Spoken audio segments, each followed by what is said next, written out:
global leader of eco-friendly future materials. Green tomorrow with POSCO. Coming up on Arirang News, President Yoon Suk-yeol continues his super diplomacy at the Group of Seven summit in Hiroshima, holding bilateral summits with leaders of Australia and Vietnam on the first day of the G7 summit sidelines. Also, he'll be the first South Korean president to meet with a group of surviving Korean victims of the 1945 Hiroshima atomic bombing. The annual G7 summit officially kicks off in Hiroshima, Japan, welcoming leaders of the world's largest economies. Russia's invasion of Ukraine and China's economic coercion are likely to top the agenda. A South Korean team of 21 experts are off on a 6-day mission next week to check the safety of Japan's planned Fukushima wastewater release. This comes after long hours of discussions between the two countries, but it'll not involve any sampling of the water.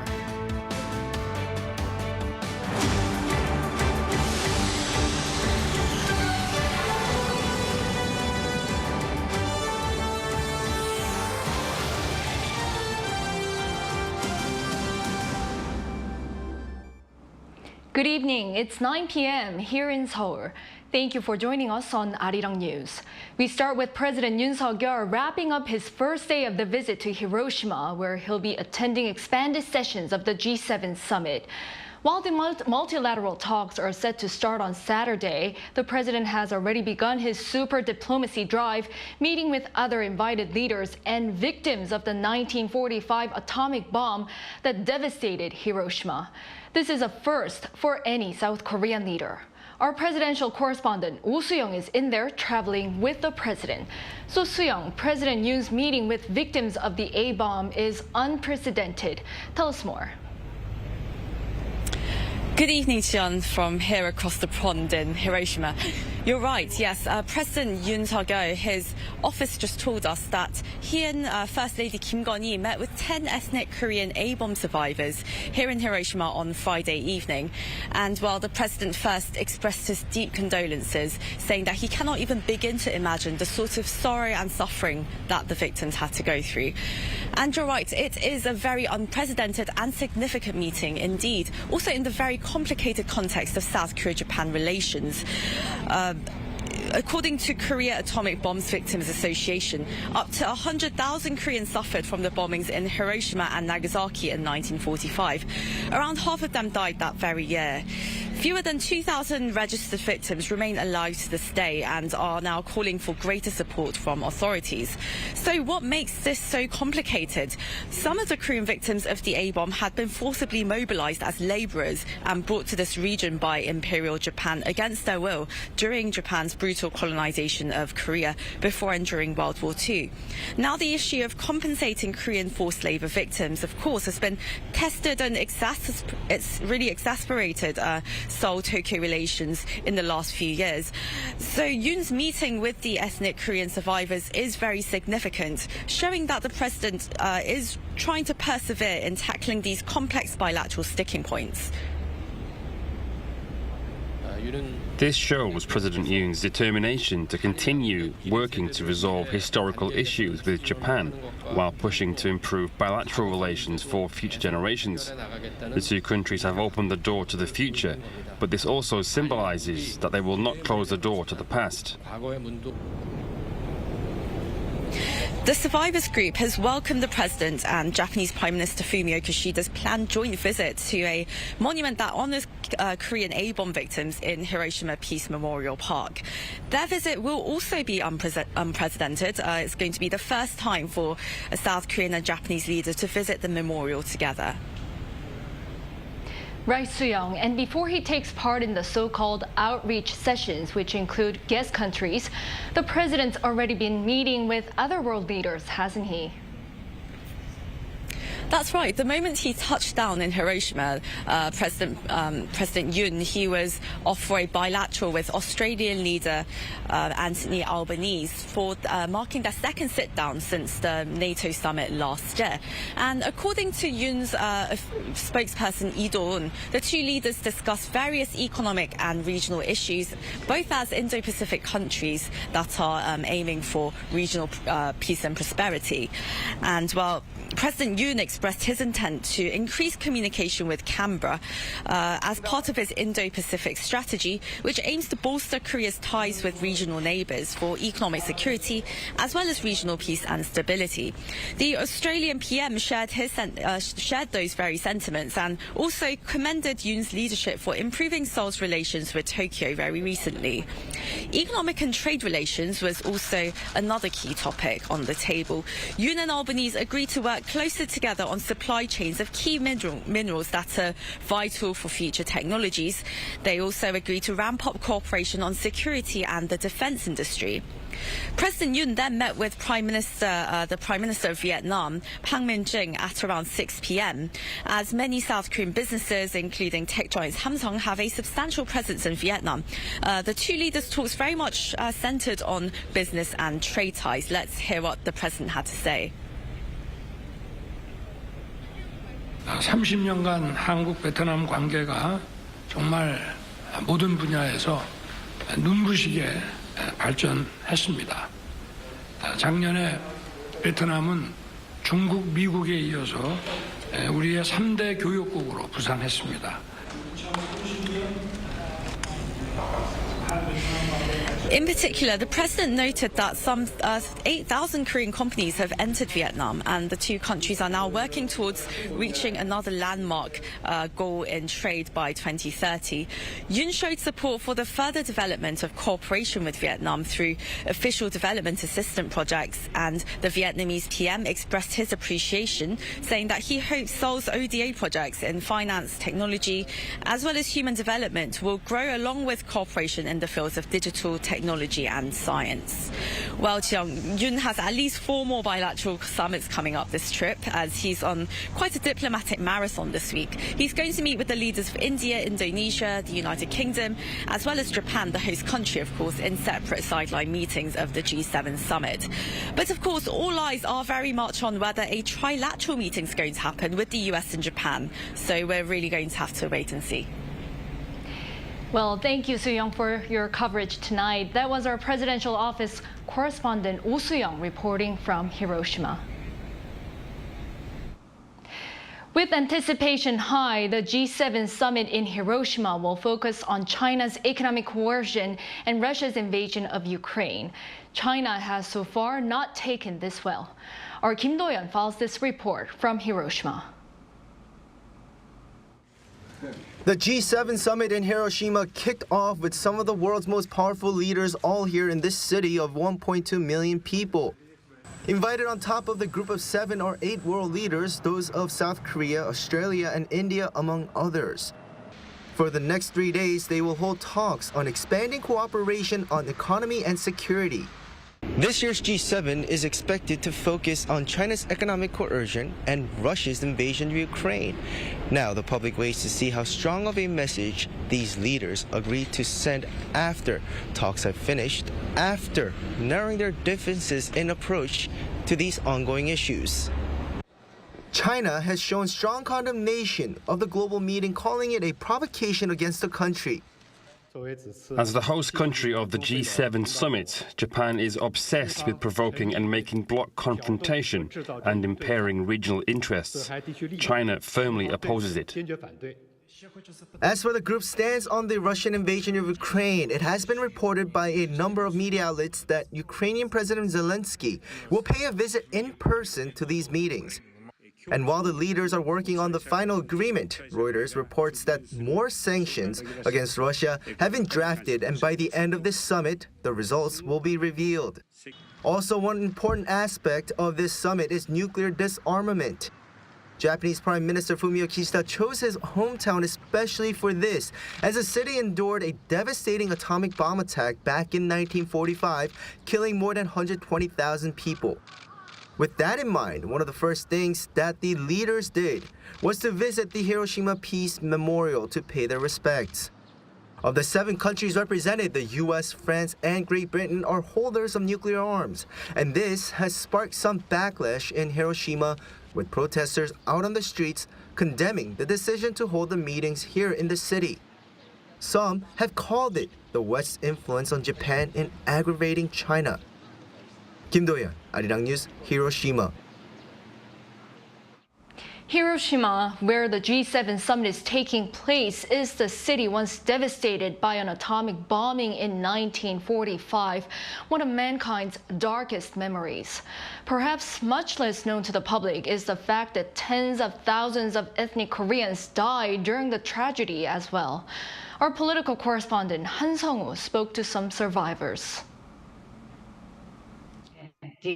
I'm the longest living survivor of my family. All my siblings are gone. I'm alone now.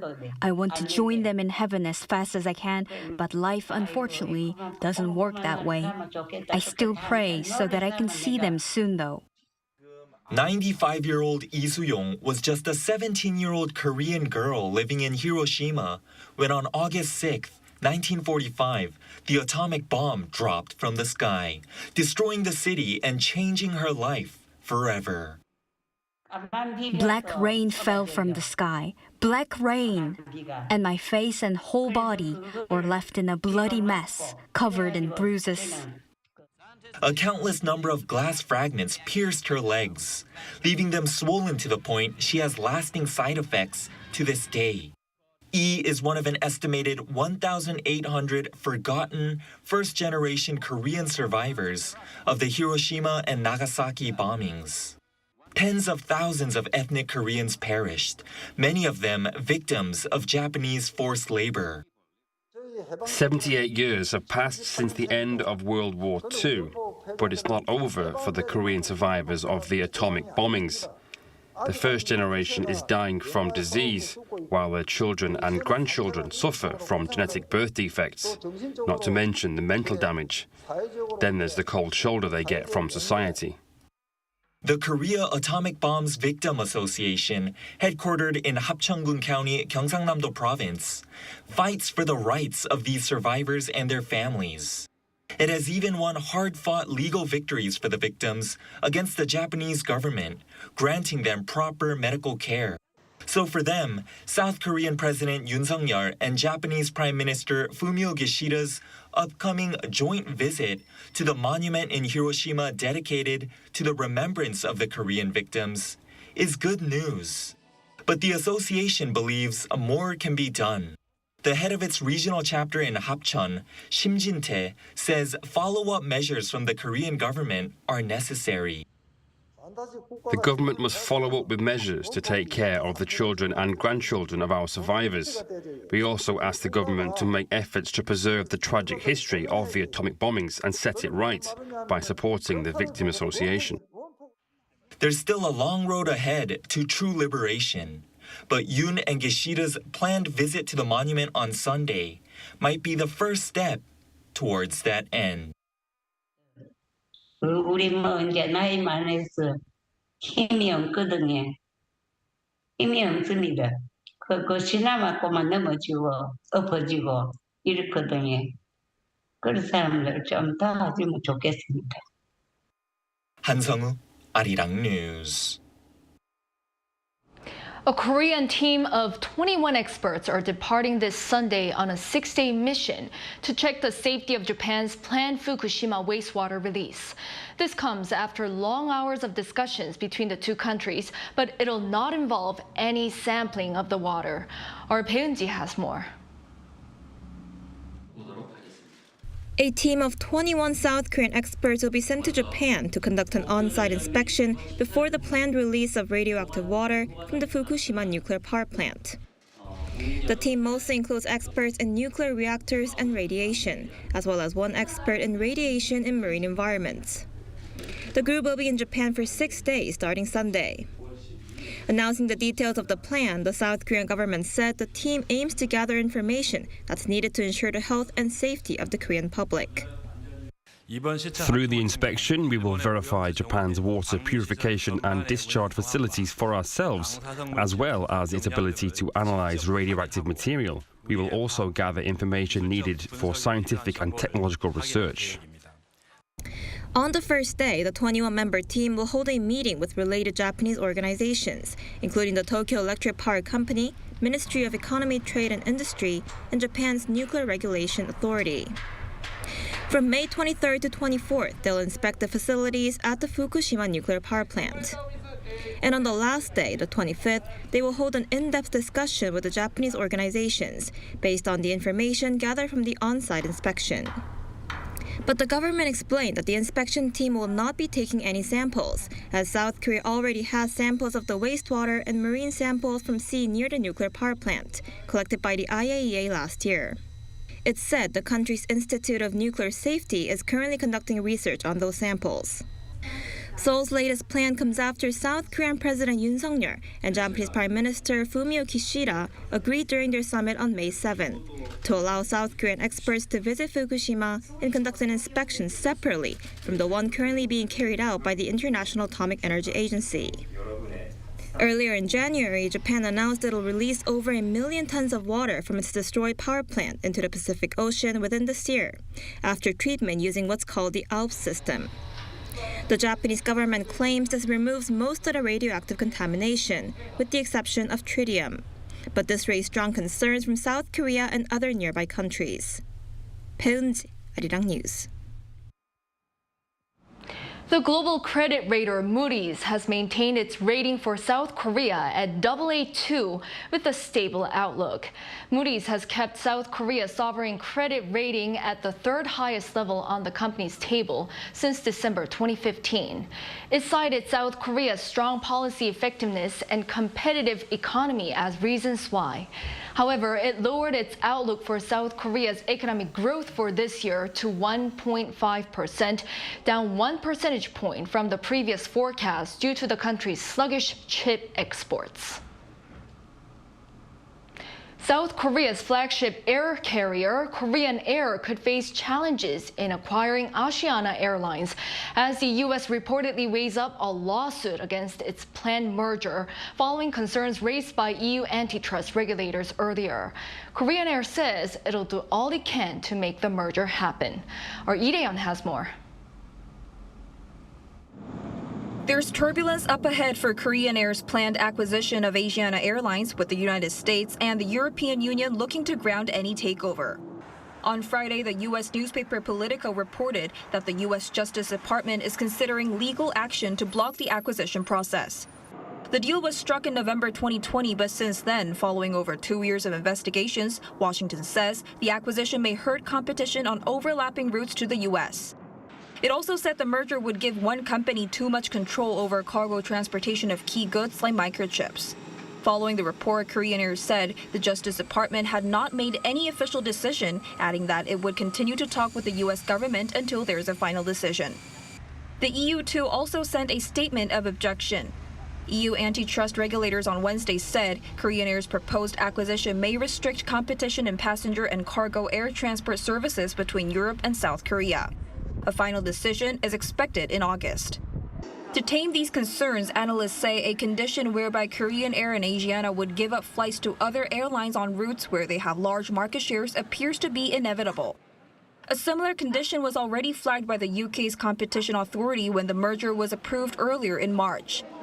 Korean Air currently has 10 slots a week and Asiana 7 slots, but the latter will be given to Virgin Atlantic after the merger.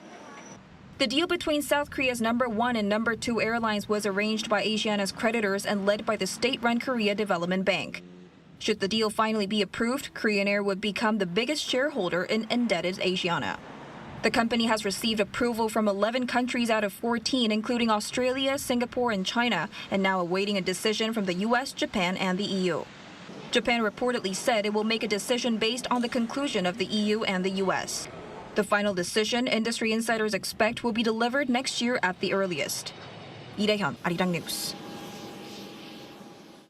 With energy prices rising, the South Korean government is going to be providing vouchers to more people to help with their electric bills this summer, and the vouchers this time will be a little bigger. Following a meeting on Friday headed by Finance Minister Chu Kyung-ho, the government announced that they'll be increasing the energy voucher from 40,000 won to 43,000 won, which is about $32.50. They'll also be offering the voucher to more people who already receive public benefits such as pensioners, people with disabilities, and families expecting new babies. This will benefit a total of 1.13 million households, an increase of 278,000.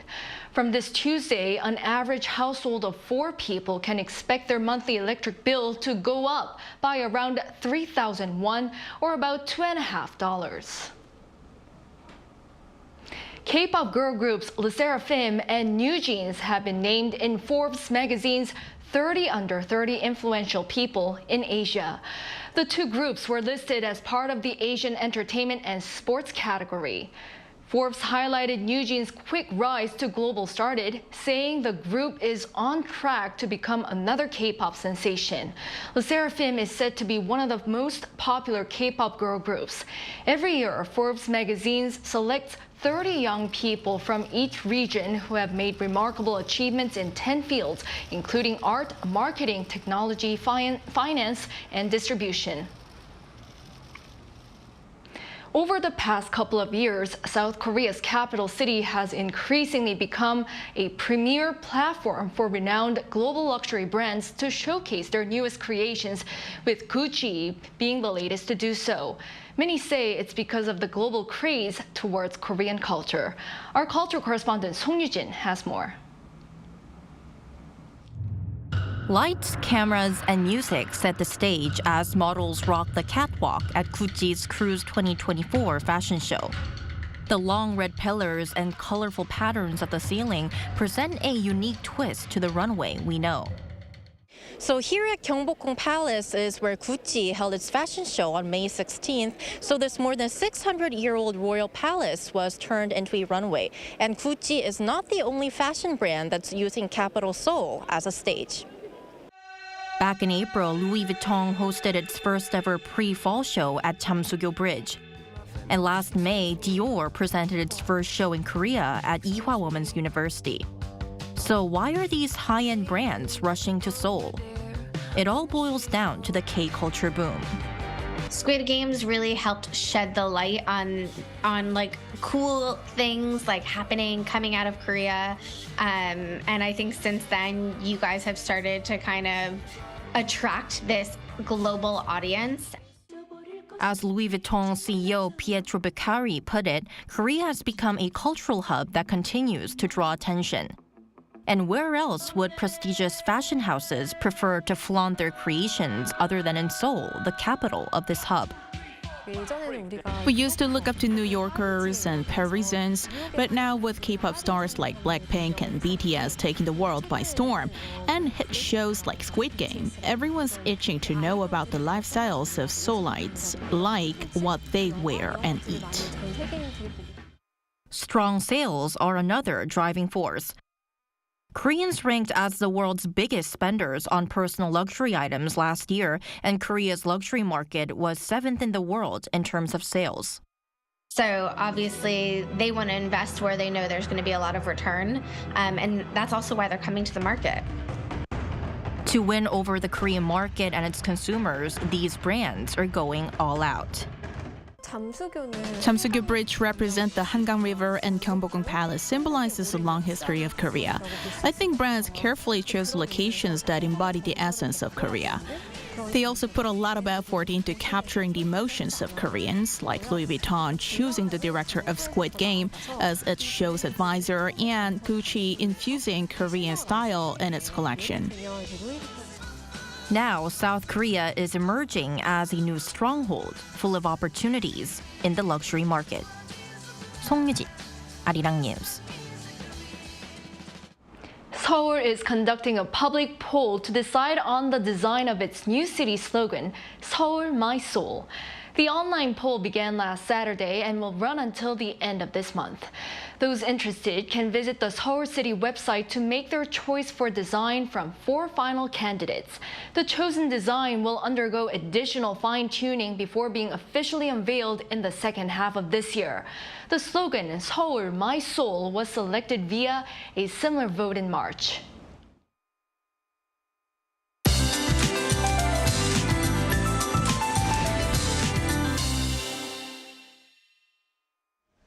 Unseasonable heat is forecast to take over until tomorrow for Seoul. Maximum temperatures will be hiking up to 26 degrees Celsius, and conditions will start to cool down a bit on Sunday. But the possibility of yellow dust remains high, creating dusty conditions across most regions. Make sure to wear masks that can filter out the dust particles, such as a KF94. And the forecast calls for strong UV radiation this weekend. As you can see, most regions will see UV ray index standing in the high to very high range. Keep in mind that the peak hours for sun exposure are in between 10 a.m. to 3 p.m. Avoiding outdoor activities during these hours will be highly recommended. UV radiation will be strong until Sunday. And morning temperatures will be about 1 to 3 degrees lower than today. Seoul will start off at 17. Daegu and Gyeongju will be kicking off at 14 degrees. Highs in Seoul will be topping out at 26 degrees. Daejeon 29. Daegu will be very warm at 28 degrees. And clear skies will make a return next week along with wide temperature gaps. Have a great weekend, and here are the weather conditions around the world.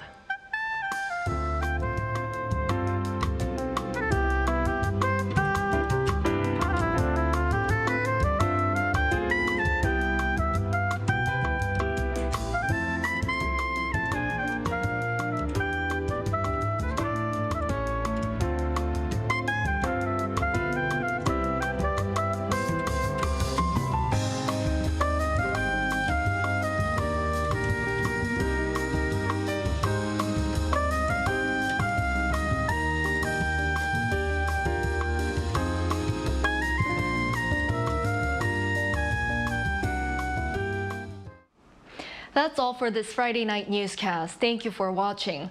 We'll be back tomorrow for our special coverage on the G7 summit in Hiroshima. Have a good weekend.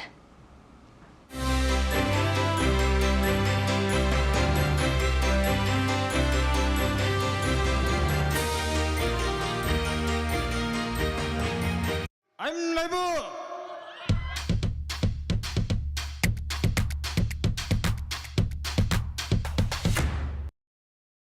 저를 도와주시는 분들이 저희와 함께 해주시는 세션분들 아무리 봐도 없지 펜션 같은데 아니라고 아무도 안 하는 거고